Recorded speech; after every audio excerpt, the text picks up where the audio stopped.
Il y a des femmes, en tout cas moi j'en ai connu, qui ont détruit leur foyer parce qu'elles pensaient que lorsqu'on a des problèmes avec son mari, il faut l'acculer. Je l'accule jusqu'à ce qu'il va réagir. Tous les hommes ne se ressemblent pas. Comme aussi toutes les femmes ne se ressemblent pas. Lorsque Dieu te voit marié, Dieu considère que ton mariage est un projet de paix. Tu as dit amen, tu as reçu. Lorsque Dieu... Monsieur, Dieu ne veut pas te voir marié pour que tu commences à te mortifier, que tu commences à vieillir avant l'âge. Tu n'avais pas la calvitie, mais tu as la calvitie. Pourquoi? Parce que tu es traumatisé par le mariage avec ta femme. La volonté de Dieu, c'est que tu aies un avenir. Que ce mariage te donne un avenir. J'ai vu une femme mariée, ayant son mari, ayant sa vie, avec ses enfants, mais jalouser sa copine mariée. J'ai vu. Voilà pourquoi je donne un conseil gratuit à tous les célibataires, et les célibataires me donnent un amen. Je dis ceci. Lorsque vous avez vos projets de mariage, lorsqu'il y a un proposant, lorsqu'il y a quelqu'un qui veut te proposer du sérieux, on ne le chante pas. Tu parles là-bas, tu parles ici, tu parles là-bas. Toi, tu as 5 copines, tu révèles tout à ces 5 copines. Les 5 vont révéler à 10 autres. Là où ça ne doit pas arriver. Et après quelques jours, tu viens me dire, je n'ai pas compris, il est devenu froid. Il est devenu froid parce que tu étais trop chaude.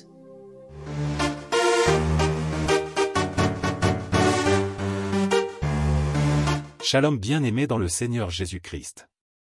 Aujourd'hui la servante de Dieu Joël Gloria Cabassel, pasteur principal de l'église Assemblée évangélique Nouvelle Alliance de Kinshasa, partage une révélation puissante sur le regard de Dieu sur ton mariage.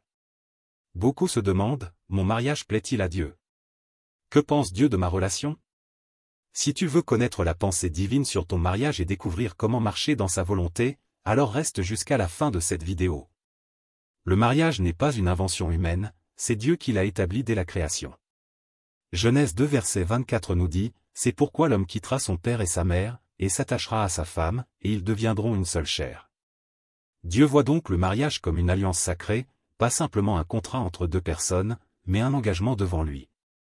Dieu ne regarde pas seulement les apparences ou les émotions dans un couple, il regarde le cœur, la fidélité et l'engagement envers son plan. L'amour selon Dieu, l'amour dans le mariage doit être basé sur 1 Corinthiens 13, patient, bienveillant, sans égoïsme. L'unité spirituelle, 2 Corinthiens 6 verset 14 nous met en garde contre le joug mal assorti. Dieu désire que les deux époux marchent dans la même foi. L'engagement et la fidélité, Hébreux 13 verset 4 dit que le mariage doit être honoré de tous et que le lit conjugal soit exempt d'impureté. Beaucoup pensent qu'un mariage béni par Dieu sera sans problème, mais ce n'est pas le cas. Dieu permet parfois des épreuves pour fortifier l'union. Jésus nous enseigne que la maison bâtie sur le roc résiste aux tempêtes, Matthieu 7 versets 24 à 27. Si tu traverses des moments difficiles, sache que Dieu veut que tu cherches sa face ensemble avec ton conjoint, Matthieu 18 versets 19 à 20. Que tu apprennes à pardonner et à aimer comme Christ, Éphésiens 4 verset 32. Que tu construises un mariage centré sur lui et non sur les attentes du monde, Romains 12 verset 2.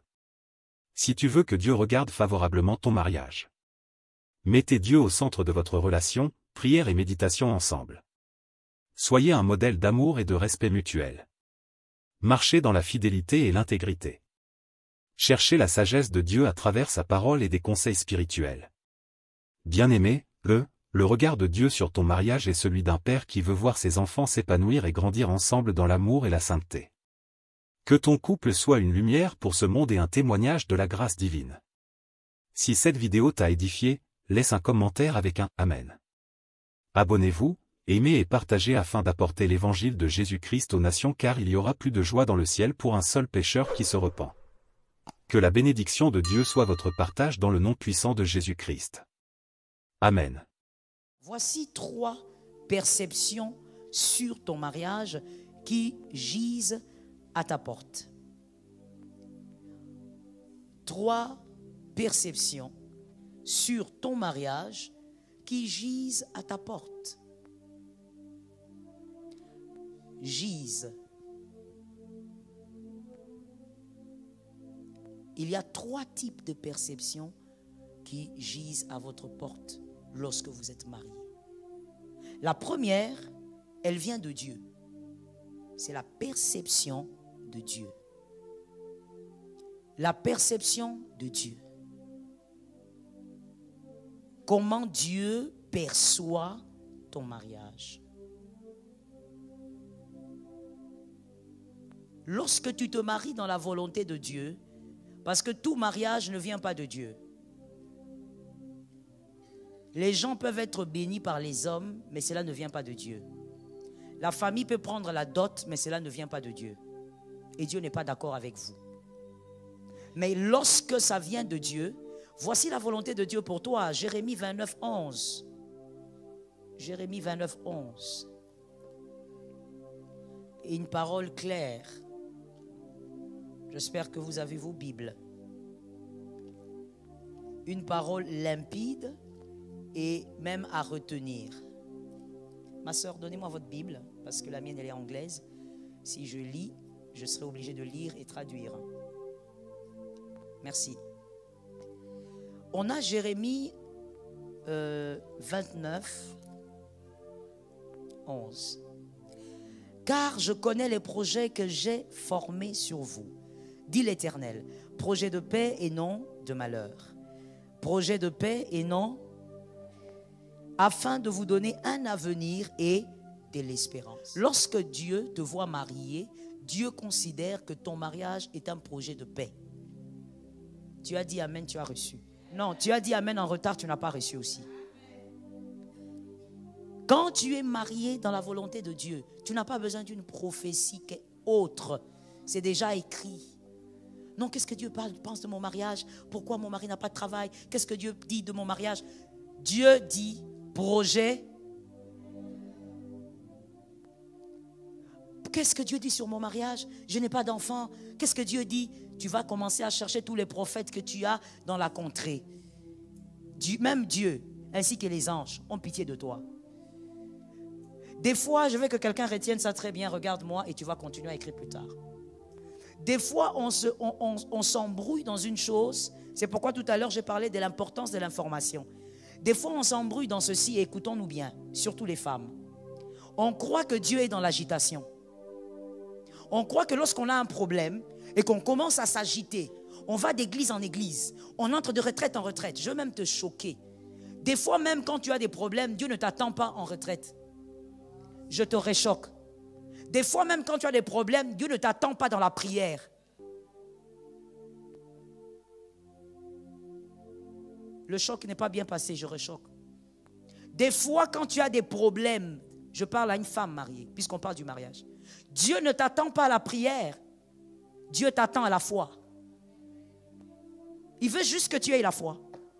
Il ne veut pas que tu te retires là, tu commences à pleurer, tu verses tes larmes.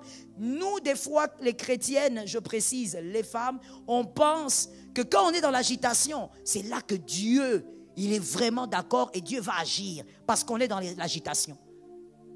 Tu as un mois, le mois de juillet, tu entres en jeûne, tu finis. Tu entres en retraite, tu finis. Tu entres en prière, tu finis. Je ne dis pas que toutes ces choses sont mauvaises, nous sommes ici pour la prière. Mais seulement l'équilibre dans l'information est important. Dis à ton frère, à ta soeur, l'équilibre dans l'information. Il ne faut pas croire que Dieu est dans ton agitation, que si tu t'agites beaucoup, c'est qu'il aura pitié de toi. D'ailleurs, Dieu ne vous répond pas par pitié. Dieu vous répond par compassion. Et la compassion émane de l'amour. Donc ce n'est pas la pitié. Ce n'est pas parce qu'il a pitié de tes larmes, tu as roulé par terre. Non, ça ce sont les humains qui réagissent comme ça. Tu fais des choses, il a pitié de toi et puis il te jette un $10. Dieu n'est pas un homme. Qui a entendu ça? Et donc, comprenons ceci, lorsque vous êtes mariés, voici la première perception, celle de Dieu. Elle gît à ta porte, c'est-à-dire Dieu veut que tu sois en paix. Dans ton mariage, que tu sois heureuse, que tu sois heureux. Monsieur, Dieu ne veut pas te voir marié pour que tu commences à te mortifier, que tu commences à vieillir avant l'âge. Tu n'avais pas la calvitie, mais tu as la calvitie. Pourquoi? Parce que tu es traumatisé par le mariage avec ta femme. La volonté de Dieu, c'est que tu aies un avenir. Que ce mariage te donne un avenir. Que les enfants dans ce foyer aient un avenir. Si tes enfants, dans ton mariage, vivent les mêmes combats que toi, sont dans les mêmes obstacles que toi, commettent les mêmes péchés que toi, comme des péchés cycliques, ma sœur, ton mariage a un problème, tu n'es pas dans la vision de Dieu. La perception de Dieu, c'est que tu dois être en paix. Quand tu te maries, tu dois être heureuse. Si Jésus nous donne le temps, on va voir ce que c'est en fait le bonheur dans le mariage. Mais évoluons par rapport à la perception. On a parlé de combien de perceptions? 3. Que quelqu'un me dise 3 perceptions. La deuxième perception, c'est celle du cœur de l'homme en général. Le cœur de l'homme. J'ai dit en général, c'est-à-dire, ce n'est pas question des chrétiens païens, mais le cœur de l'homme. Un cœur brut, comme on dit, qui n'a pas le Saint-Esprit. Le cœur de l'homme en général. Psaume 21, 11. Je garde encore votre Bible, mademoiselle. Psaume 21, 11. On va voir là-bas comment fonctionne le cœur de l'homme. Psaume 21, 11 dit ceci. Psaume 21, 11. Laissez-moi le trouver. Voilà, j'y suis.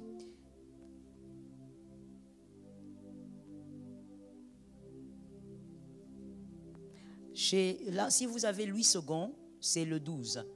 Si vous avez la version Louis II, c'est Psaume 21, 12. Alors, il est écrit, ils ont projeté du mal contre toi. On parle de qui? Merci. Ils ont projeté du mal contre toi. Ils ont conçu des mauvais desseins, mais ils seront impuissants. Je suis d'accord avec toi, ça tombe sur toi 3 fois.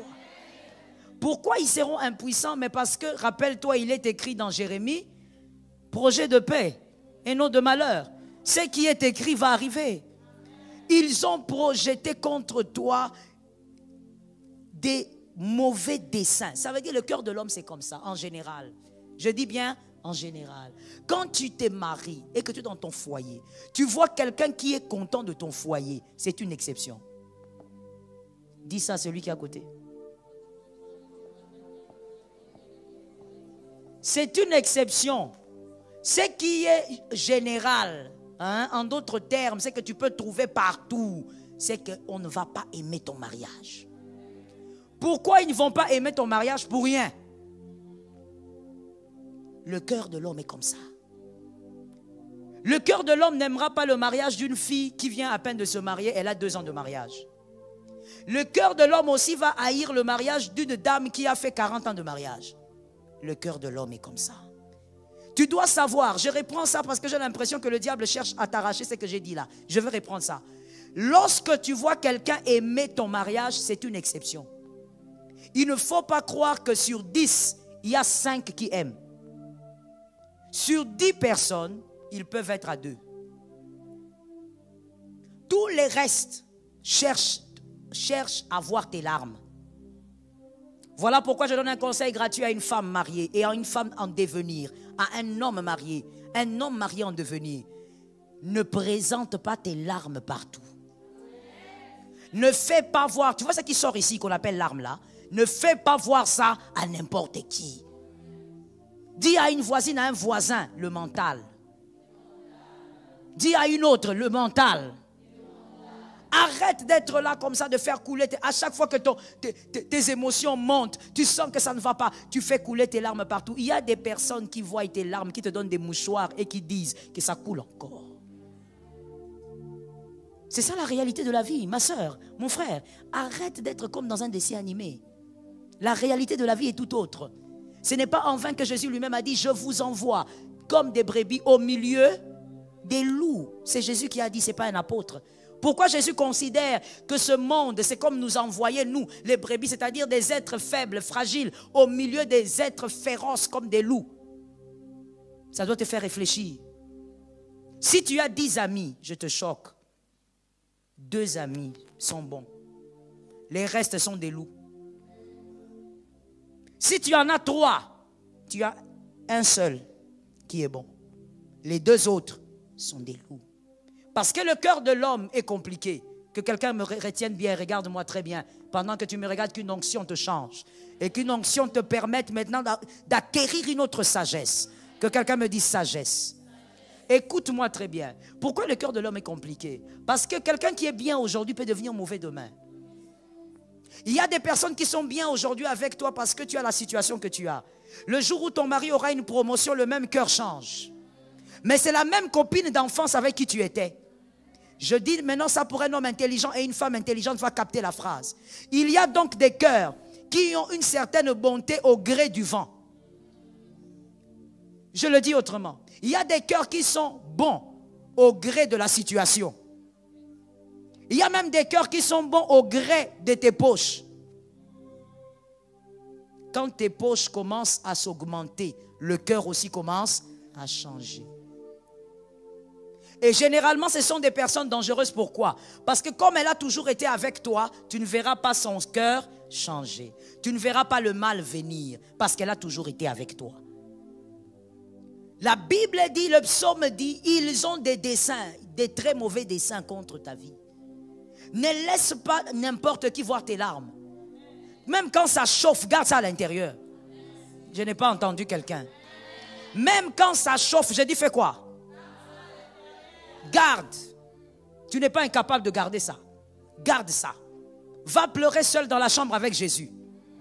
Si tu as envie de pleurer avec ton mari, pleurez. Mais ne montre pas tes larmes à n'importe qui. Parce qu'il y a des personnes, plus tu pleures, plus elles sont en train d'aller raconter. Elle a commencé à pleurer, premier épisode. Toi, tu penses que ce sont des gens qui te soutiennent. Et là, elles vont te dire, je te soutiens dans la prière. Mais la vérité, c'est que dans son cœur, elle s'est dit, épisode 1, tu vas voir jusqu'à l'épisode 10. L'acteur principal va mourir. Ça, c'est le cœur de l'homme. Il regarde, il dit, mais pourquoi elle est dans ce mariage? Écoutez, j'ai vu, quand je dis j'ai vu, ça fait partie de mon travail et donc dans le counseling pastoral, j'en vois de toutes les couleurs. J'ai vu une femme mariée, ayant son mari, ayant sa vie, avec ses enfants, mais jalouser sa copine mariée. Pourquoi celle-là, son mari, l'a acheté une voiture? Pourquoi son mari, quand il se balade dans le quartier le soir, ils se tiennent la main? Pourquoi son mari se balade avec elle le soir? N'est-ce pas qu'il travaille beaucoup? À 7 heures, il doit dormir. Regarde le cœur de l'homme. En train de créer des agendas sur ton mari. En train de créer des agendas sur votre organisation interne. Il y a aussi cette deuxième perception. Voilà pourquoi je donne un conseil gratuit à tous les célibataires et les célibataires me donnent un amen.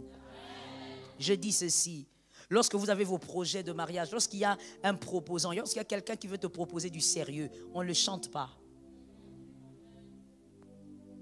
Tu parles là-bas, tu parles ici, tu parles là-bas. Toi, tu as 5 copines, tu révèles tout à ces 5 copines. Les 5 vont révéler à 10 autres. Là où ça ne doit pas arriver. Et après quelques jours, tu viens me dire, je n'ai pas compris, il est devenu froid. Il est devenu froid parce que tu étais trop chaude. Je reprends.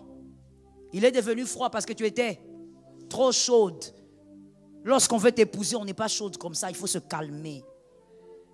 Toutes les relations n'aboutissent pas dans la vie. Le fait aussi que tu racontes tout le temps, je suis avec Robert, je suis avec Gilbert, je suis avec Enoch. Ma soeur, tu auras 40 ex, calme-toi. Quand toi-même tu en as 40, tu sais que tu en as 40, c'est pas grave, c'est dans ton répertoire. Mais quand tout le monde sait que tu en as 40, c'est pas bon, c'est une mauvaise presse. Calme-toi. Hugo t'a dragué, tu es parti parler.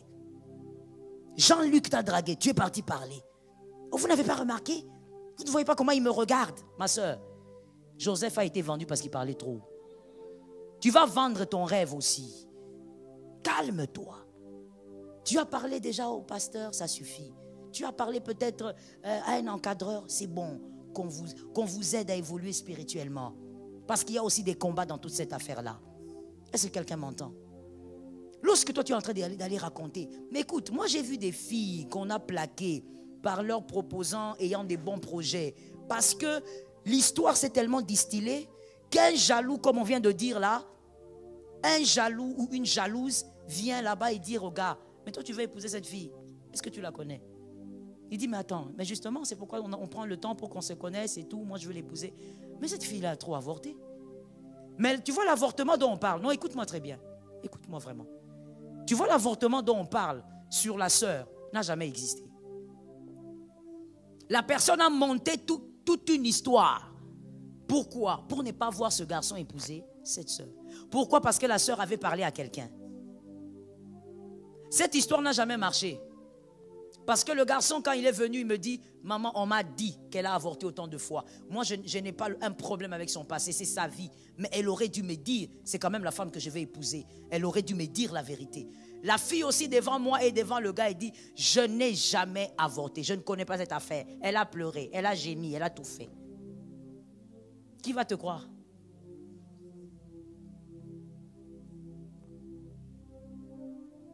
Apprends à fermer ta bouche.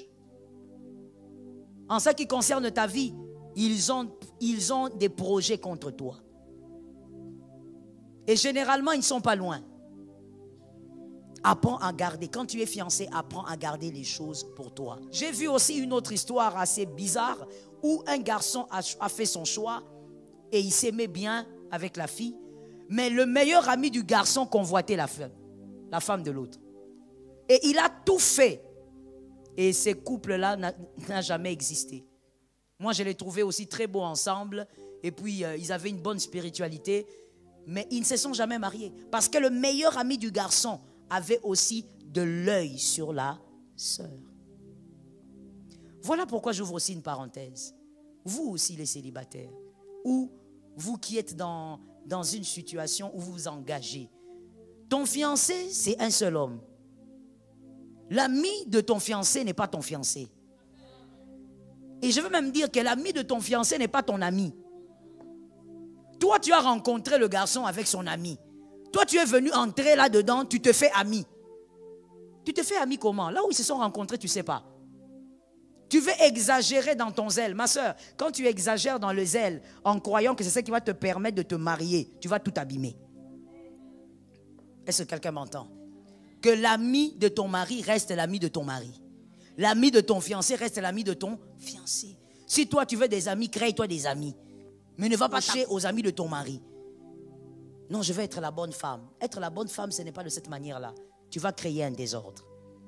Que Jésus nous donne la victoire. La troisième perception, c'est par rapport aux personnes qui vous aiment et qui veulent vous voir aussi être bien dans votre foyer. Ruth 2, 22. Ruth 2, 22. Ce sont ces personnes-là qui sont contentes de vous voir vivre votre mariage dans le calme. Ruth 2, 22. Ces personnes peuvent être dans la famille ou même en dehors de la famille. Ces bonnes personnes existent. Que Dieu t'en donne un peu plus au nom de Jésus. Ruth 2, 22, voici ce qui est écrit et j'ai beaucoup aimé ça. Et Naomi dit à Ruth, sa belle-fille, il est bon, ma fille, que tu sortes avec ses servantes. Elle parlait des servantes de Boaz. Et qu'on ne te rencontre pas dans un autre champ. Que ça soit la prophétie de quelqu'un. Surtout d'une femme mariée. Naomi finit par dire, et qu'on ne te rencontre pas. Où? Dans un autre champ. Tu as déjà un champ, reste là. Voilà les personnes qui t'aiment. Ils veulent te voir rester dans ton foyer. Qu'il pleuve, qu'il neige, ils prient pour que tu restes là. Ils ne veulent pas te voir mourir, mais ils veulent te voir être heureuse. Et ils prient tous les jours en disant que ce foyer-là prospère, qu'elle reste dans ce foyer-là. Qu'elle ne soit pas divorcée, qu'il ne soit pas divorcé, qu'il ne change pas de mari en mari, mais qu'elle reste dans ce foyer. Naomi lui a dit, reste dans ce champ, surtout qu'on ne te voie pas ailleurs. Reste dans le champ de Boaz. Ça, c'est la troisième perception.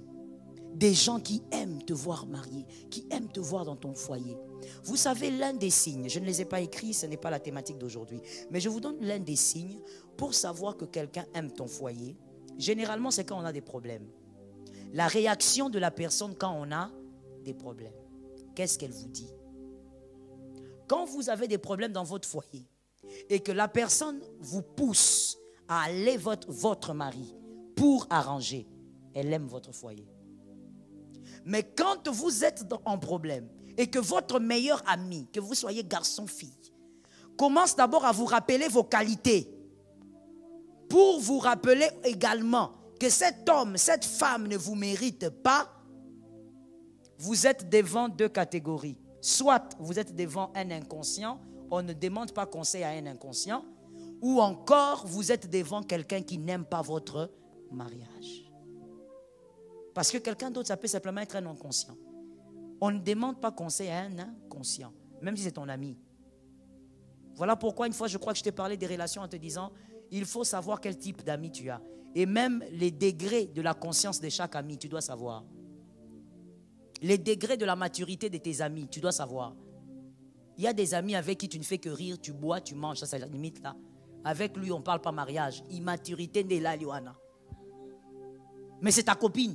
Depuis toujours. Elle t'aime aussi. Hein. Ce n'est pas qu'elle t'aime pas, elle te fera vraiment jamais du mal. Par la grâce de Dieu. C'est vraiment un vrai ami. Mais l'immaturité a logé dans sa tête. Tu ne peux pas lui dire, voilà moi et mon mari aujourd'hui, on a des problèmes. Quand tu vois, je veux même aller plus loin.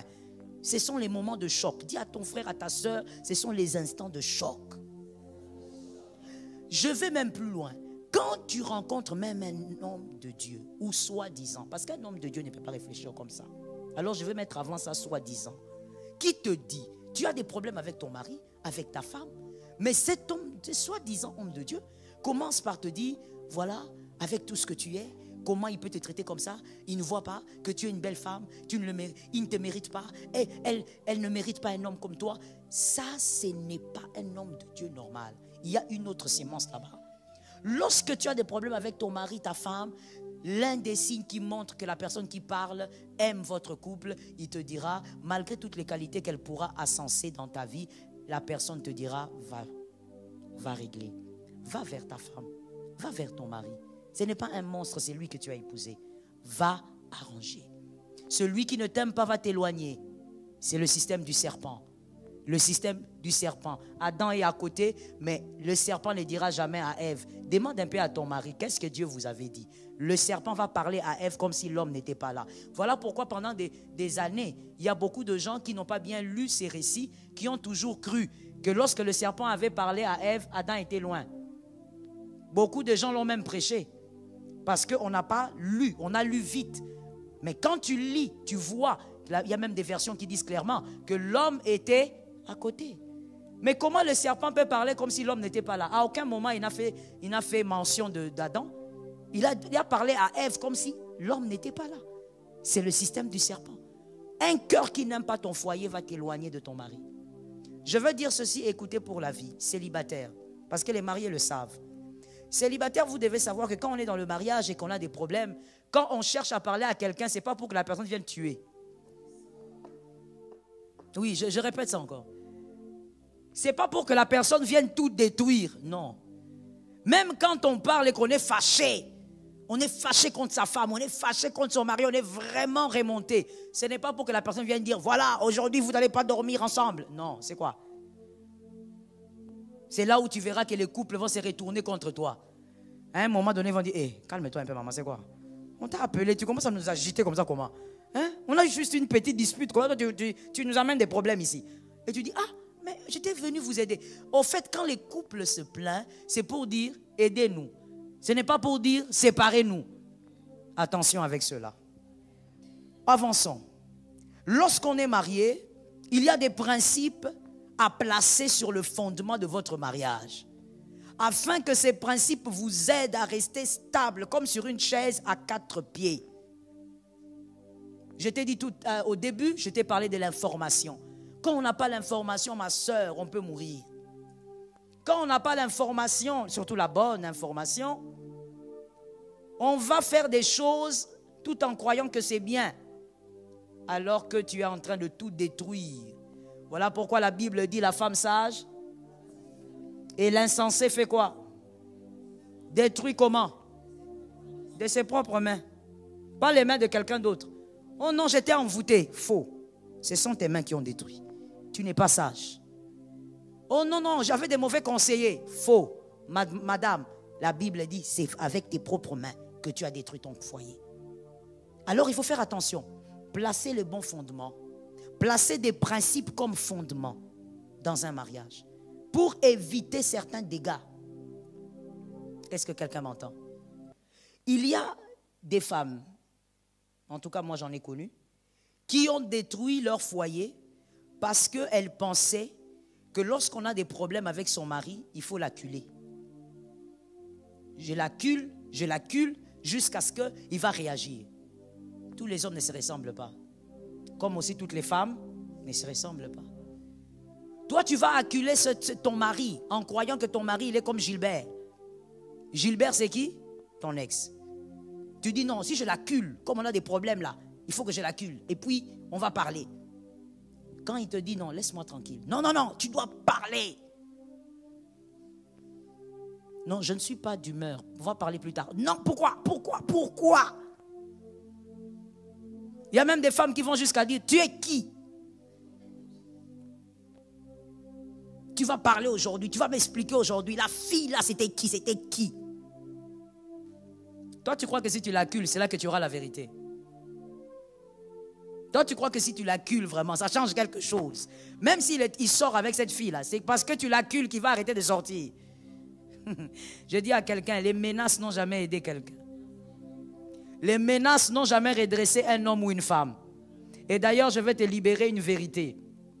Pour toi qui es femme, dis à ta voisine, si elle est voisine, dis-lui, écoute, on va libérer quelque chose. Que les hommes m'excusent, mais je vais libérer cette vérité. Écoute, mademoiselle, madame, les hommes n'aiment pas la pression. Même s'il est le plus doux, même s'il est... Ah, j'allais dire quelque chose. On va me porter plainte, je préfère me taire. Les hommes n'aiment pas la pression. Peu importe sa nature. Oh non, moi, mon mari, il est calme. Même s'il est calme là, fais la pression, tu vas voir comment tu vas le perdre.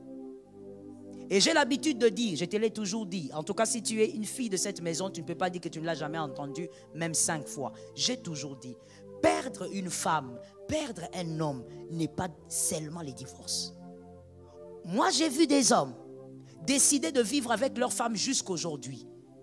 Mais ces hommes sont convaincus et me disaient autrefois qu'ils n'ont plus d'amour pour leur femme et ce mariage ne compte pas pour eux. Mais aujourd'hui, pendant que je te parle, il dort sur le même lit que cette femme. Il donne tout ce qu'il faut pour ses enfants.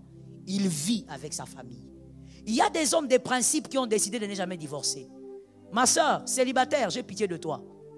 J'ai pitié de toi parce que tu n'as pas encore fait le choix. Si tu tombes sur un calibre comme ça, c'est le type d'homme qui est un homme des principes. C'est-à-dire qu'il n'a pas besoin d'un pasteur derrière lui pour faire ce qui est bon ou pas bon. Il a décidé dans sa vie, même s'il épousait une femme comment, il ne divorcerait pas. Et ce type d'homme-là, si toi tu le mets la pression, parce que tu es une femme agitée, une femme moins sage, tu es tout le temps en train de faire la pression, même pour des choses banales, toi tu fais la pression, tu vas perdre cet homme alors que vous ferez 25 ans ensemble. Vous allez commencer à souffler vos bougies de mariage. 27 ans ensemble. Tu postes sur Facebook, mais lui comme il est là, il sait qu'il n'est plus avec toi. Et ce n'est pas qu'il a une femme dehors, il n'aura jamais une femme dehors. Mais tu es une femme mariée imaginaire. Il n'y a pas d'homme qui aime la pression. Que ça soit 3 ans de mariage, que ça soit 40 ans de mariage, aucun homme n'aime la pression. Quand tu as parlé, tu sens que ça ne passe pas, tu fais comment? Dis à un frère, système de caméléon. Dis à quelqu'un d'autre, sagesse de caméléon. C'est pourquoi il faut observer les animaux. Il ne faut pas seulement être là comme ça, tu observes les vies des gens. Il faut aussi observer les animaux. Regardez aussi les documentaires. Toi, quand tu es là, tu regardes seulement ça et ça. Et quand tu as fini ça, tu fermes la télé. Regarde aussi le documentaire des animaux, ça va t'aider. L'apôtre Paul dit, la nature doit vous enseigner. Le caméléon, quand il fait un pas, il ne descend jamais. Il tâte. Même 3 fois. Observe et puis après ça, il dépose. Madame, dans le couple, tout ne se possède pas par la pression. La plupart des choses, on possède cela dans le mariage par la douceur. D'ailleurs, moi je vais te dire, quand on applique la douceur, on a moins de stress. que lorsqu'on applique la pression. Tu seras une femme ridée pour rien. Tu as 30 ans, mais tu es ridée. Tu as 40 ans, mais tu es ridée. Tu commences à mettre trop de make-up pour cacher le visage. Parce qu'il y a trop de rides. Mais pourquoi tu es ridée? Toi-même, pour que ton mari te dise, ok, d'accord, ce soir, on va faire une petite balade. Chérie, on part. Chérie, on part, non? Chérie, on part pas. Chérie, on part, non? Tu vois comment tu me fais, hein? Quand c'est moi, hein? Tu vois comment tu me fais, hein? Quand ça sera toi, non? Tu vois, tu as sorti 40 000 phrases pour aller faire une balade sur le trottoir. 40 000 phrases pour seulement aller faire la balade. Pourquoi tu souffres comme ça, ma soeur? Les débuts n'étaient pas bons. Je dis, replace le fondement. J'ai aimé cet amen. Je dis, replace le fondement. Que quelqu'un me dise, je veux replacer le fondement. Quel autre me dit, je dois replacer le fondement. Quand le fondement est bon, tes filles, tes fils vont monter dessus. Et ils vont placer d'autres fondements avec facilité. Tu comprends ça? Moi, j'ai déjà vu un garçon me dire, maman, je veux me séparer de telle soeur. Je dis, mais pourquoi? Il me dit, maman, tu sais, quand je la regarde, quand je l'écoute parler, il y a des choses qu'elle dit, qu'elle fait. Dans ma conception des choses, une femme équilibrée ne peut pas être comme ça. Je dis, comment toi tu sais? Tu n'as jamais été mariée. Elle me dit, non maman, j'ai vu ma mère, j'ai vu mes sœurs. Oui, que tu le veuilles ou pas, c'est le noyau d'un homme. Tout homme normal, son noyau de référence, c'est sa maman, ce sont ses sœurs. Voilà pourquoi tu dois savoir où tu mets aussi les pieds. Place les fondements. Le premier fondement à placer pour une femme mariée, le mariage parfait n'existe pas. Que ça rentre dans la tête. Célibataire, fais entrer. Prends déjà une bonne dose. Mais le mariage parfait n'existe pas. J'espère que tu as écrit 1. Le mariage parfait n'existe pas. Le mariage parfait n'existe pas. Beaucoup de jeunes sœurs, en se mariant, ont été désillusionnées et ont même brisé leur foyer à cause de ça. Non, je pensais qu'il allait faire ceci, qu'il allait être comme ça. Ma sœur, le mariage parfait n'existe pas. Voici ce qui existe. C'est ça, le fondement que tu places. C'est dans une seule phrase, c'est toujours dans le point 1. C'est le premier fondement. Le mariage parfait n'existe pas. Il n'existe que des mariages intelligents. Le mariage parfait n'existe pas. Il n'existe que des mariages intelligents. C'est-à-dire de 2 personnes intelligentes. Une personne intelligente comprend quoi? Parce que certainement quelqu'un veut savoir de quoi il s'agit. Un mariage intelligent. Une personne intelligente, par exemple, elle comprend d'abord ceci. Qu'on ne brise pas son mariage pour les ordures. Non. On ne demande pas le divorce pour les ordures. Ce soir, une jeune sœur qui est déjà en train de se métamorphoser en ordure va redevenir normale. Cet amen est pourri. On ne fait pas quoi? On ne brise pas son mariage pour... Premier exemple d'ordure. Une femme mariée et puis il y a un amant, c'est-à-dire un homme avec qui elle sort, et cet homme veut déstabiliser son foyer. Monsieur, toi tu apprends que ta femme t'a trompé, tu deviens agité, tu dis tu vas quitter ta femme. Papa, cet homme-là qui amène les ordures des poubelles dans ton mariage, il est sorti avec ta femme pendant combien de temps? Vous avez bâti 25 ans de mariage. Tu veux détruire ça à cause des ordures. Les ordures sont la saleté. Ça sent mauvais. On ne fait pas entrer ça dans ton foyer. On laisse ça dehors. Quand je dis on ne fait pas entrer ça, ça veut dire on ne permet même pas à ces ordures de pourrir ton foyer. 2 personnes ont entendu. 3 personnes ont entendu. Dans le sens contraire, pareil. Madame, tu veux divorcer de ton homme à cause d'une histoire, à cause d'une fille, tu as appris. Ce que tu as appris, ce sont des ordures. On ne claque pas une vie qu'on a bâtie à cause. Je n'ai pas aimé cet amen, donne-moi un amen. Tu donnes un amen que les démons qui sont dans les parages s'éloignent de toi. L'amen là, ma soeur, va te préserver dans l'avenir. Lorsqu'on se marie, on est à 2. Le cœur de l'autre, on ne maîtrise pas. Et puis, comme je te disais, un cœur peut aussi évoluer. On ne sait pas ce que ton mari va devenir après 20 ans, après 25 ans. C'est la main d'aujourd'hui qui doit te délivrer demain. Alors, écoute les principes et place ces fondements-là. Toi qui es marié, c'est pourquoi on avait dit cette fois-ci, ce sont les mariés. Toi qui es marié, tu prends ce que j'ai dit là, tu places ça en dessous de ton mariage. On ne quitte pas son foyer à cause des ordures. Les ordures sentent mauvais. Les ordures, leur place, c'est la poubelle. Toi, tu es dans ton foyer, tu as bâti une histoire. Ce qu'on bâtit, on ne le renie pas à cause.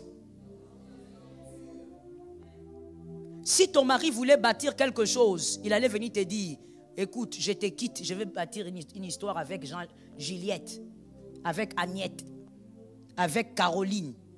Oui, il y a tous les noms là. Je sens qu'il y a des filles qui sont mal à l'aise maintenant là. Tu seras très mal à l'aise, ma soeur. Il faut sortir des ordures. Si toi-même tu sens qu'on t'utilise comme ordure, il faut sortir. Ce qui amène la puanteur dans le foyer. Je dis, il y en a plusieurs, mais je parle d'abord de ça, parce que sinon, je n'aurai pas le temps. L'infidélité, que ce soit de l'homme, de la femme. Mon frère, calme-toi d'abord. Je sais que les hommes n'aiment pas cet enseignement. Calme-toi d'abord. On vient te raconter, ta femme a été infidèle, voici les preuves. Calme-toi d'abord. Tu dois peser que quelqu'un m'entende avec intelligence. Tu dois peser l'infidélité de ta femme ou de ton mari et peser ce que vous avez bâti. Une femme sage doit toujours avoir la balance. Une femme mariée chrétienne doit toujours avoir. Dis à quelqu'un balance. Dis à une autre balance. Tu dois avoir la balance. Arrête de vivre comme une femme moins sage dans l'église du Seigneur. Tu entends la parole de Dieu, mais tu vis comme un bébé. Mais quand on te demande ton âge, tu as 38 ans. Trop vieille. À ton âge, ta maman avait déjà des petits-enfants. Mais toi, à 38 ans, jusqu'à aujourd'hui, tu viens me dire, maman, aujourd'hui, c'est terminé. Mon mari, on l'a vu là-bas avec Jacqueline. On l'a vu avec Jacqueline. Il a bâti quoi avec toi? Il faut peser. Est-ce que quelqu'un m'entend? Les véritables batailles, non, je vais dire ça autrement. On n'arrive pas à avoir la victoire qui est attestée quand on est un boxeur en dehors du ring. La victoire est attestée quand on est un boxeur sûr. Reste dans le ring. Cet amen est bizarre. J'ai compris. Non, regarde ce que j'ai compris. J'ai compris qu'ici, il y a beaucoup de filles qui sont déjà devenues ordures. Ah, je choque, hein? C'est comme ça que je suis. C'est ça le ministère que j'ai. Moi, j'ai le ministère de la vérité. Tu veux que je dise des mensonges? Que je vienne avec mon carnet commencer à te dire des choses qu'on te dit d'habitude qui te caressent? Non, ma soeur. Tu es une ordure, il faut sortir de là. Ce qui amène la mauvaise odeur dans le foyer. Tu ne peux pas permettre que ton mariage subisse cela. Je suis en train de t'expliquer tout doucement, j'évolue, écoute bien. Ne permets pas que les ordures détruisent ton foyer. Pèse. Sois une femme intelligente, calmos. Ton agitation depuis que tu as 12 ans jusqu'à aujourd'hui.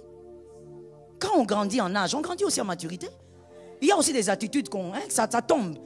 Comme on dit, cola, non? Cola. Grandis.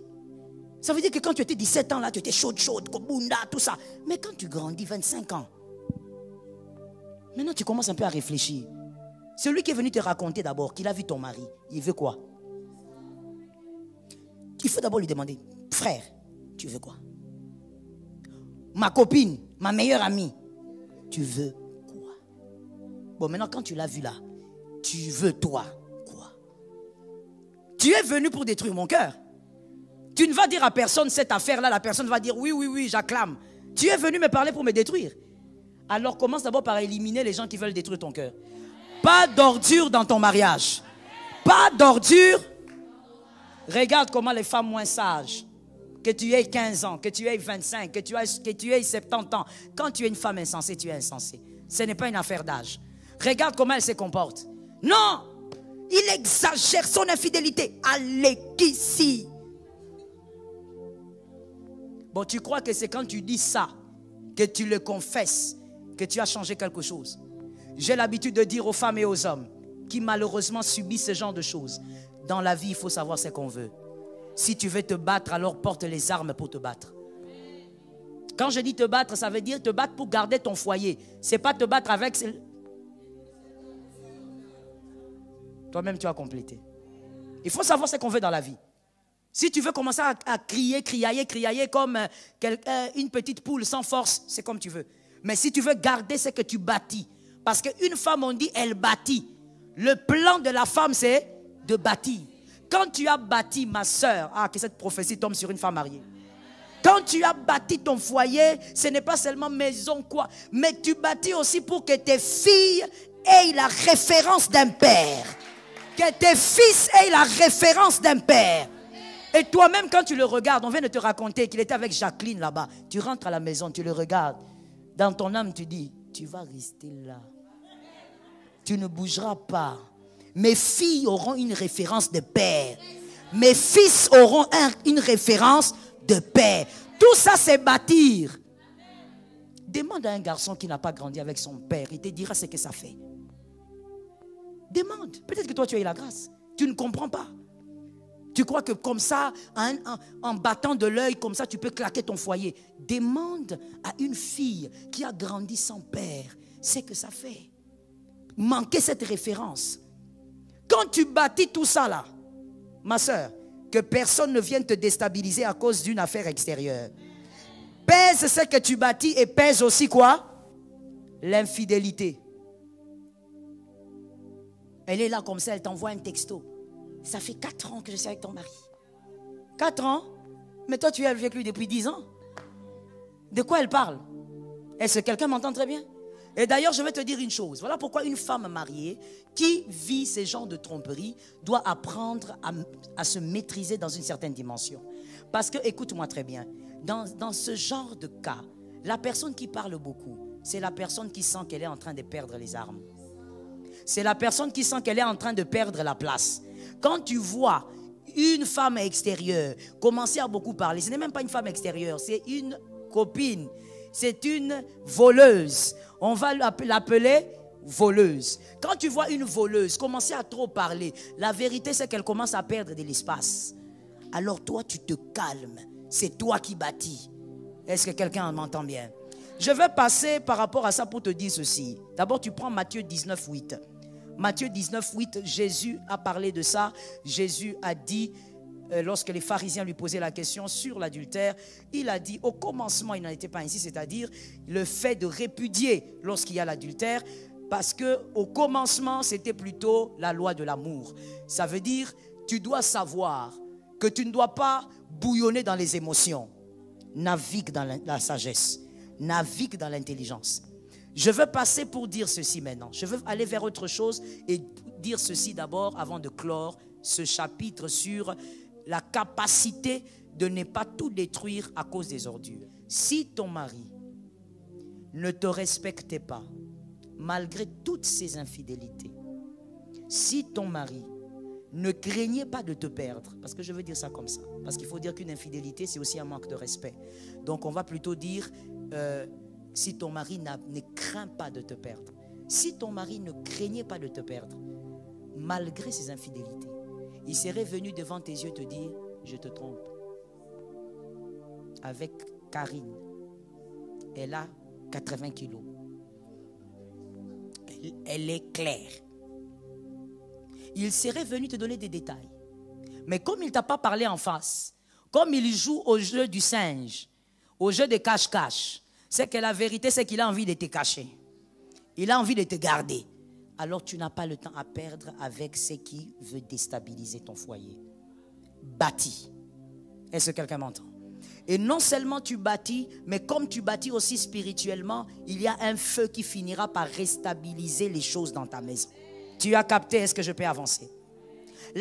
L'intelligence, c'est aussi, parce que j'ai dit que le mariage heureux, les mariages plutôt parfaits n'existent pas, il existe des mariages intelligents. L'intelligence, c'est aussi la capacité de comprendre que le mariage ne se soutient pas qu'avec des câlins, avec des bisous et avec de l'argent. Les choses que les femmes aiment. Câlins, bisous, argent, attention, tendresse. Maintenant, elle sourit. Et d'ailleurs, ce qui est surprenant, c'est que ce sont les célibataires qui sourient. Hein. Et vous savez pourquoi elles sourient? Elles s'imaginent déjà.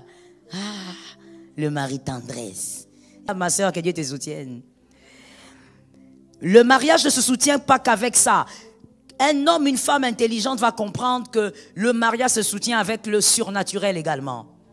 C'est-à-dire un homme, une femme qui prie sérieusement, c'est un homme intelligent. L'intelligence permettra à ce que tu comprennes que la prière est l'arme des forts dans le mariage. Sans la prière, tu ne tiendras pas. Ton foyer ne pourra pas tenir.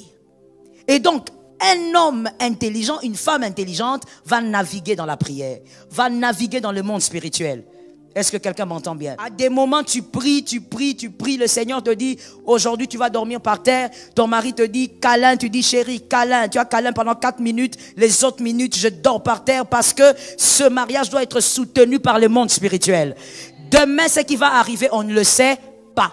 Les personnes que ton mari va rencontrer dans 10 ans, tu ne les connais pas. L'environnement change le cœur de l'homme. Même quand tu pries là, Seigneur, élève mon mari. Seigneur, Seigneur, de gloire en gloire, de gloire en gloire. Seigneur, la gloire de la deuxième maison. Ma soeur, tu sais ce que ça veut dire? Ça veut dire aussi que ton mari va rencontrer d'autres personnes. Ça veut dire que ton mari va rencontrer aussi des buveurs de vin, des buveurs d'alcool. Parce que au sommet là-bas, dans l'aisance, ou on va dire dans la noblesse, il y a aussi des gens qui boivent certaines choses. Ils ne vont pas prendre les Haguenais. Ah, ça, ce sont les gens de la vallée. Oui, dans la noblesse. Là-bas, maintenant, c'est le vin blanc. Ah, et c'est le vin blanc qu'on va prendre dans une chambre un peu tamisée, une lumière tamisée, là où il y a des filles qui vont entrer à tour de rôle. Ah, c'est ça aussi une certaine noblesse païenne. Tu as pensé à ça? Quand tu dis, Seigneur, élève mon mari, est-ce que tu crois que ton mari est prêt à affronter ça? Il y a certaines choses qu'on ne demande pas pour demander. Même quand Dieu dit, voilà pourquoi Jésus lui-même a dit, on a demandé à Jésus comment prier. Jésus a dit, dans la prière, rappelez-vous, quelque part il dit, donne-nous notre pain. Ça veut dire le pain que je serai mangé aujourd'hui, papa, donne-moi. Mais qui a donné cet exemple de prière? Jésus lui-même. Jésus lui-même, il faut réfléchir, maman. 100% Dieu, mais il te dit, il faut demander le pain que tu sauras manger aujourd'hui. Le pain que tu ne sauras pas manger. Ne demande pas parce que toutes les femmes demandent, Seigneur, promotion, mon mari, Seigneur, qu'il monte. Tu vas aussi demander, qui descende. Tu vas réclamer la chute. Parce que tu ne sais pas que dans les hauteurs, les amis changent. Mais oui, ce sont même ces gens-là qui vont lui dire, ah, mon frère, toi jusqu'à aujourd'hui, tu fréquentes des gens comme ça. Mais non, toi, quand c'est la pause, tu vas manger où? Non, quand c'est la pause, moi, je vais manger à... quoi? Donnez le nom d'un restaurant, là. Oui, moi, je ne veux pas le citer pour faire la publicité. Mais il donne le nom d'un restaurant. Et puis, ses amis vont lui dire, ah, toi, vraiment, jusqu'à aujourd'hui, tu vas manger là-bas. Hein? Nous, les cadres comme ça, on ne mange pas là-bas. Attends, on va t'amener. Là où on va l'amener, on va l'amener. Quand tu vas appeler, soit éteint, soit hors du périmètre. Il va t'appeler après la pause. Mais chérie, je t'avais appelé. Oh, excuse-moi, je t'avais pas. Tu sais, quand ton mari commence déjà avec excuse-moi. Tu es déjà chaotisé. Même la phrase que tu avais réservée là pour parler, elle est déjà morte. Mais il ne t'a pas dit où il était. Il s'est limité à dire, excuse-moi. Ah, les mariages est difficile. Quand tu demandes l'élévation, tu demandes qu'on élève ton mari, tu demandes, Seigneur, donne à mon mari l'argent. Attention, est-ce que tu sais ce que tu demandes? Je ne dis pas de ne pas le demander, mais je dis connais ton mari. Je dis aussi, entre dans les systèmes de Dieu. Dis au Seigneur, Seigneur, donne. Mais au-delà, que ta volonté. Stratégie. Dis à un frère, à une soeur, c'est Jésus lui-même qui a dit ça. Ma soeur, moi je prends seulement la prière de Jésus. Il était 100% Dieu. Mais quand il parlait, il savait ce qu'il disait. Il parle beaucoup et puis à la fin il dit, que ta volonté. C'est tout. Tu dis, Seigneur, moi je veux que mon mari soit millionnaire. Mais c'est toi qui connais le cœur. Que ta volonté. Qui voudra que son mari soit millionnaire pour que son mari soit démissionnaire? Les millions ne doivent pas amener la démission. Les millions doivent créer la responsabilité. doivent créer, comment on dit, même, on peut dire même un toboggan pour les enfants. Que les millions ne créent pas un homme démissionnaire. Toi-même, tu vas commencer à regretter. Là, combien de femmes j'ai vues en train de pleurer. Maman, l'argent là, maman, d'où c'est venu, que ça rentre, que ça...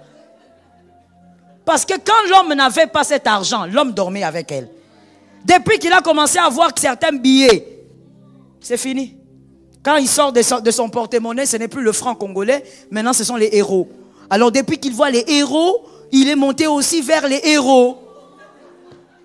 Il commence à fréquenter les héros et les héroïnes. Et quand il y a des héroïnes, il ne manquera pas de l'héroïne. Tu vois ça? Mais tout ça, ce sont des choses que tu ne calcules pas. Quand tu es marié, au fait, ta tête est seulement dans la vie du mariage. Tu ne calcules pas le fait que l'élévation amène des amis. L'élévation amène aussi un autre système de pensée. Ton mari, tu le servais gentiment, vous mangez calmement. Il va commencer maintenant à te dire, non, non, moi quand je mange, il ne faudrait pas que tu sois là parce que je suis en train de traiter les dossiers. Ah, tu traites les dossiers. Comment tu traites les dossiers? Maman Alpha, dites amen. Vous êtes avec votre mari, vous êtes habitué 5 ans, 7 ans, 8 ans, 10 ans de mariage. Quand vous mangez, tu lui fais un peu manger un peu de viande, un peu de poisson. Et voilà, c'est la petite harmonie que vous avez créée. Le mariage est difficile, il faut créer des petites harmonies comme ça. Et puis vous êtes habitué avec votre petite vie tranquille, malgré que c'est du poisson, malgré que c'est un légume bizarre, façon. Mais un jour, l'élévation arrive, c'est plus du poisson, c'est du caviar. C'est plus du poisson, c'est autre chose sur la table. Et maintenant, quand tu sers ton mari, il te dit, pourquoi tes ongles sont sales comme ça? Ah, mais chérie, ces ongles-là, ces ongles, on fait quoi? Non. Moi, je n'aime pas les ongles comme ça, noirs, comme ça. Il a vu des ongles clairs. Hé, ma soeur, j'avais dit quelque chose quelque part, je te le dis aussi. C'est une logique, au fait. Ce que tu ne connais pas ne peut pas te manquer. C'est clair comme l'eau de roche, c'est limpide. Ce que tu ne connais pas ne peut pas te manquer. Comment toi tu me dis que j'ai des ongles noirs? Tu as vu les ongles clairs de maman Janine? Tu as vu les ongles clairs? D'où te vient l'envie d'avoir des ongles clairs? L'élévation amène beaucoup de complications aussi. Voilà pourquoi tu dois savoir ce que tu demandes comme une femme sage. Quand tu demandes des choses pour la bénédiction de votre foyer, je suis d'accord avec toi, mais finis toujours par dire, Seigneur, que ta volonté soit faite. Parce que Dieu connaît ton mari et il te connaît aussi. Est-ce que quelqu'un m'a capté? Tu ne dois pas négliger le surnaturel dans votre couple. Je vais terminer par ce point-ci. L'intelligence, c'est aussi la capacité de comprendre que le bonheur se garde. On ne laisse pas s'envoler son bonheur. Je parle du bonheur de votre couple. On ne laisse pas le bonheur s'envoler, parce que le bonheur s'envole aussi. Et ça, bien aimé, pour avoir la capacité de comprendre et de gérer ça, il faut avoir de l'intelligence. Tu peux avoir l'onction sans comprendre ça. Tu peux avoir l'onction, croire qu'il faut prier alors qu'il faut plutôt appliquer l'intelligence et la sagesse. Chaque chose à sa place. Je donne un premier élément qui fait envoler le bonheur d'un couple. Et c'est par là qu'on va se chuter pour ce soir. Nous sommes seulement à notre premier jour de retraite. On aura le temps, par la grâce de Dieu. La première chose qui fait à ce que le bonheur d'un couple s'envole, l'encombrement. Un amour encombré. Mettez une virgule et écrivez aussi un bonheur encombré. L'encombrement dans le bonheur. C'est quoi l'encombrement dans le bonheur? C'est lorsque l'on fait vivre tout son bonheur à tout le monde tout le temps. Donc vous, dans votre couple, lorsque vous achetez une maison, le monde entier fait avec vous. Vous achetez une voiture, le monde entier fait avec vous. Lorsque vous achetez une aiguille, le monde entier fait avec vous. Vous n'avez pas de bonheur privé. Ce sont les types de bonheur qui s'envolent, qui aussi volent le bonheur du couple. Lorsque vous fêtez tout avec tout le monde, vous finirez un jour par ne rien fêter. Parce que tout le monde sait tout de vous. Non. Retiens, il y a des bonheurs qu'on célèbre qu'avec son mari. Ça ne sortira jamais de la chambre. Hein, vous bossez, qui bossez, les actions de grâce dans la chambre. Vous riez et les actions de grâce, ce n'est pas seulement où. Ma soeur me regarde et se demande, mais comment ça? Oui. Vous prenez votre enveloppe là, vous mettez l'action de grâce, vous mettez ça au milieu de la chambre, à genoux. Oh Jésus, tu nous as fait du bien. Gloire à Dieu. Dimanche, vous prenez, vous mettez dans les paniers. Personne ne sait ce qui s'est passé dans votre vie. Il y a aussi des bonheurs qu'on profite, qu'on vit avec ses enfants. Ça se limite avec les enfants. Je vais ouvrir une parenthèse parce que je parle aux hommes et aux femmes mariées. Écoutez-moi, femmes mariées, hommes mariés, apprenez à vos enfants à fermer la bouche. Ça s'apprend. Apprenez par exemple à dire, on a acheté par exemple une voiture. Vous appelez vos enfants, vous célébrez et vous dites aux enfants, ce n'est pas à raconter. Dieu nous a fait du bien, que ça reste en famille. Les enfants doivent grandir en apprenant que tout ne se dit pas. Que ta fille apprenne ça lorsqu'elle est encore petite. Toi, tu as appris ça dans les mariages, ça t'a compliqué la vie. N'est-ce pas? Ah oui. Alors apprends à ta fille, que ta fille gagne le temps, que ton fils aussi gagne le temps. Il y a des bonheurs qu'on célèbre seulement avec les enfants, ça ne sort pas. Il y a aussi des bonheurs qu'on célèbre avec les frères, les oncles, les cousins, les grands-parents. On célèbre tout le monde. Il y a aussi des bonheurs qu'on permet aussi même aux étrangers de faire quoi? De célébrer avec vous. Mais lorsque vous prenez tous vos bonheurs, même quand tu achètes une aiguille, tout le monde doit savoir que vous sommez. Tu vas faire fuir le bonheur de ton foyer. Ça va s'envoler. Parce que comme on l'a dit tantôt, le cœur de l'homme est compliqué. Que Jésus t'aide. Ce qui envole aussi le bonheur dans un couple, c'est lorsque le bonheur est étouffé. Un bonheur étouffé. C'est quoi un bonheur étouffé? C'est lorsque vous tombez aussi dans une sorte de paranoïa. Vous avez peur de vivre votre bonheur à cause des gens. Il faut aussi éviter de tomber dans l'autre extrémité. N'ayez pas peur de célébrer votre bonheur à cause des gens. Non, si je célèbre comme ça, mon oncle là, il est sorcier, il va me manger. Mais comment toi on peut te manger? D'abord, tu es enfant de Dieu, non? Comment tu as peur d'un oncle sorcier? Non, je ne veux pas honorer ma femme, parce que si j'honore ma femme, ça va me créer des problèmes. Mon frère, sois libre. Libre d'honorer ta femme si elle mérite d'être honorée. Libre d'honorer ton mari s'il mérite d'être honoré. Lorsque tu étouffes trop aussi votre bonheur, ça veut dire un moment qui vient où vous devez être content. Dieu vous a fait du bien, mais vous n'avez même plus la liberté de jouir de ce que Dieu vous a fait. Ça devient un problème. Un bonheur étouffé finirait par mourir. Apprends à profiter et à amplifier tous les petits moments de bonheur. Amplifie-les. Apprends à amplifier et à faire quoi? Amplifier et à profiter de tous les petits moments de bonheur. Pourquoi? Retenez et écoutons. Le mariage, un homme ou une femme dans le mariage ressemble à un pirate. À un pirate qui passe son temps dans l'eau et qui a trouvé la terre. Lorsqu'il trouve la terre, il profite. S'il faut manger, il mange. S'il faut boire de l'eau douce, il boit. S'il faut attraper du gibier, il attrape. Parce qu'il sait qu'en quittant cette terre-là, il va remonter sur le bateau et il ne sait pas quand est-ce qu'il verra une autre terre. C'est à ça que ressemble un homme marié ou une femme mariée. Donc quand le bonheur arrive, amplifie ça. Localise un homme marié, une femme mariée, dis-lui amplifie. Localise bien, dis amplifie. Il faut amplifier. Voilà pourquoi, madame, s'il vous plaît, ça c'est aux dames à qui je dois dire ça. Je dis, voilà pourquoi, madame, évitez un peu d'amplifier les mauvais moments. La femme aime trop ça. Ça veut dire qu'on est calme. On regarde la télé, on est calme. Tout va bien. On rit, on regarde la télé. À un moment donné, ton mari qui dit, ah, non, cette actrice, elle joue très bien. Et puis elle est belle aussi. C'est ça, non? C'est ça. Voici le genre d'homme que moi j'ai épousé. Ah, Seigneur, c'est ça, hein? Elle ressemble à qui? Oh. Calme-toi.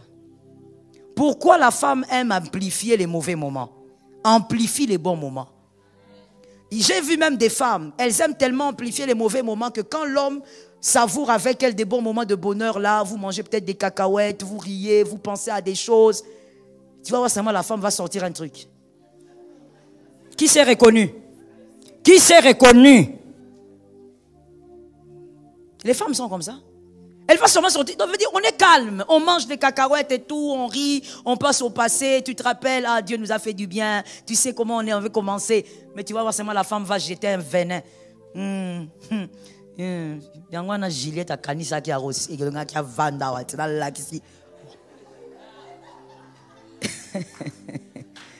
traduction. On mange calmement. Et voilà pourquoi Juliette croyait quoi? Qu'elle allait rester ici. Je l'ai démontré que moi j'étais violente. J'ai eu le mariage. On ne parle pas de Juliette.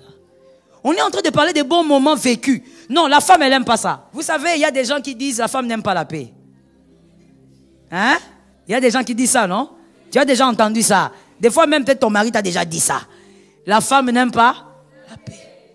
On est en paix, non? Elle va sortir un truc. Même quand on est en train de rire, on est en train de blaguer, tout va bien. Elle fait des blagues, ça passe. Mais quand l'homme va faire une blague, c'est ça que tu dis. C'est ça que tu dis. J'ai toujours su que tu n'as jamais aimé mon corps ici. J'ai toujours su toi. Mais toi, tu as fait des blagues sur sa tête, sur la calvitie de leur famille. Il ne s'est pas plaint. Vous avez ri. Maintenant, lui, quand il fait des blagues sur ton dos, sur ton cou, ça devient un problème. Oh, tu n'as jamais aimé mon dos. Ah, maman, on n'a jamais aimé ton dos, on touche ça comment? J'ai dit à une femme, amplifie les bons moments. Le lendemain, c'est Dieu qui tient entre ses mains. Vous ne savez pas ce que vous allez vivre. Les moments aussi des larmes sont évidents dans le mariage. Les moments des crises sont évidents. Donc voilà pourquoi tu dois amplifier les bons moments. Quand il y a des bons moments, rends-les agréables. Fais en sorte que ça dure longtemps. Que Dieu t'aide à amplifier les bons moments. 1 Thessaloniciens 5,16. 1 Thessaloniciens 5,16. C'est par ce verset que l'on va clore. 1 Thessaloniciens 5,16. La Bible dit, soyez toujours joyeux. Soyez toujours joyeux. Entretiens la joie. Est-ce que quelqu'un m'entend? Que personne ne vole le bonheur de ton foyer. Que personne n'introduise les ordures dans ton foyer. Que personne n'introduise le mal dans ton foyer. Est-ce que les femmes mariées peuvent me lever la main? Que ça soit en présentiel, en distanciel. Levez-moi la main. Je dis ceci. Garde les mains levées. Ce que je veux dire là, c'est important. Parce que toi, tu as du mal. Écoute, je dis ceci. Que dans ton mariage, les ordures ne règnent jamais.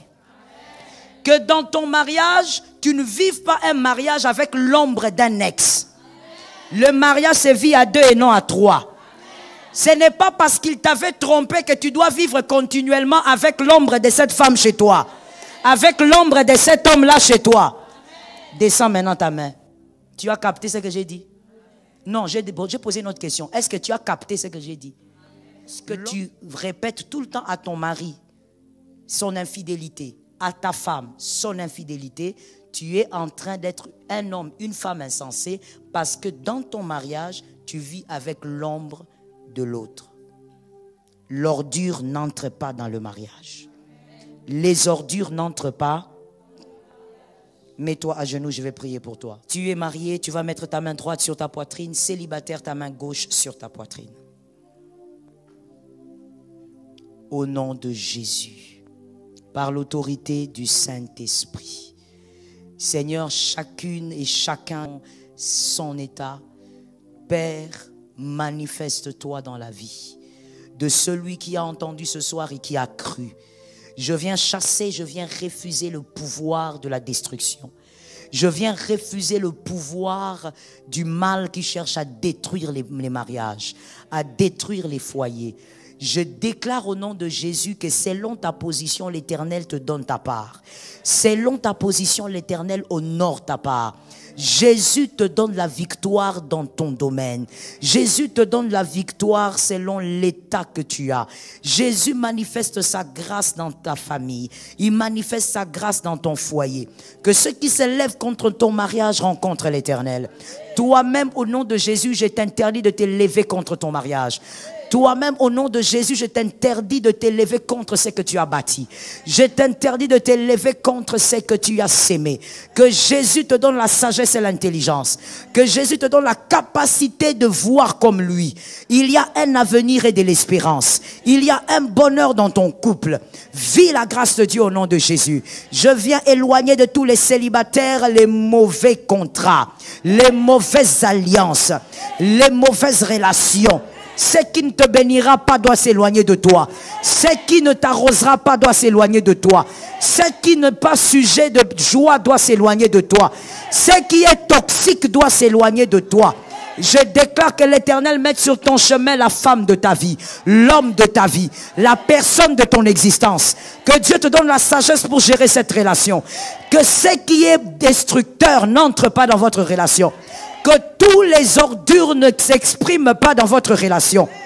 Je bénis les enfants. Je déclare que tous ceux qui sont mariés, et même s'il est arrivé que vous ayez des enfants en tant que célibataire, je déclare la bénédiction sur les enfants. Que la main de Dieu protège ces enfants. Que l'Éternel éloigne le mal au nom de Jésus. Que Jésus fasse de ces enfants des êtres différents, recevant un fondement différent pour leur foyer. C'est au nom de Jésus que je vous ai ainsi béni. Et celui qui a reçu a donné 3 amen. Shalom bien-aimés dans le Seigneur Jésus-Christ. J'espère que vous avez aimé cette vidéo. Abonnez-vous et partagez pour porter l'évangile de Jésus-Christ aux nations, car il y aura plus de joie dans le ciel pour un seul pécheur qui se repent. Merci de faire partie de notre famille Wonderful Jésus-Christ.